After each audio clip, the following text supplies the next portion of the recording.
Let me show how easy it is to create repository database for our ETL products.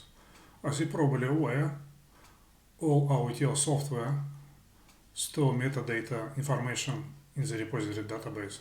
So it is extremely important to make regular backups and look after the database. To create new repository, just click Maintain,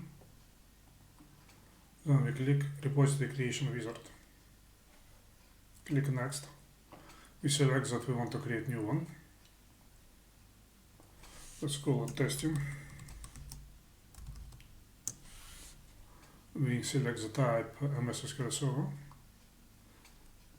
Let's just wait until it gets a list of servers. Select the database.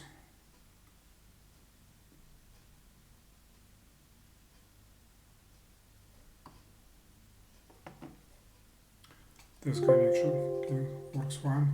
So click Next. Create new repository objects. And we click Next.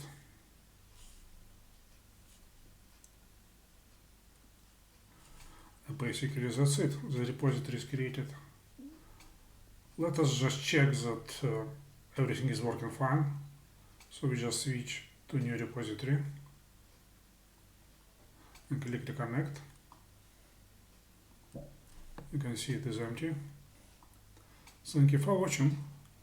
Please like and subscribe. Thank you, bye.